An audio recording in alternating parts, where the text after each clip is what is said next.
আসসালামু আলাইকুম গাইস, কি অবস্থা? সবাই কেমন আছেন? ভালো আছেন? এই যে আমি কাজ করতেছি, কাজের সামনে দেখতেছি যে এক সৌদির গাড়িরে খাড়া করে দিল পুলিশ দুইটা। এই যে দুই গাড়ি পুলিশ, সামনে একটা পিছে একটা খাড়া করে তাদের পুরো গাড়ি চেক করতেছে। এই যে কালা পোশাক কালাতে পুলিশ পুলিশ বলতে আমার বাংলাদেশে তো পুলিশ না, এটা কালো পোশাক কালার, এটা র্যাব ফেলে র্যাব। এই যে এতে গাড়ি রয়েছে, লেকিন লেখা আছে পুলিশ। এই যে দেখেন, এই যে এতে কার গায়ে কথা বলছে সৌদির লগে, দুইটার লোক কথা বলতেছে। যে একটা গাড়ি, এই যে সাদা পোশাকালা, এই যে সেইতে গাড়ি চালাইছে মেন, এদিকে বসে ছিল, এদিকে সবাই জিজ্ঞেস করতেছে, ঠিক জিজ্ঞেস করছে। আমরা তো এখান থেকে জানতেছি না, এখান থেকে দেখতেছি।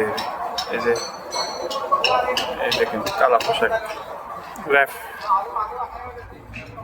আমি এখান থেকে যে মার্কেটে কাজ করতেছি, মার্কেটের সাথে দেখলাম এদেরকেও গাড়ি ইশারা দিল, ইশারা দিয়ে সাইলেন্ট বাজাবার সাথে সাথে কইছে খায়, তো খায় গেছে। কেন কথা শেষ, মানা গেরামা দিছে, গেরামা দেয় না, এখন চলে যাবে এরা। ওই যে পুলিশ ওইটা বাড়ি চলে এসে পিছন গাড়ি থেকে।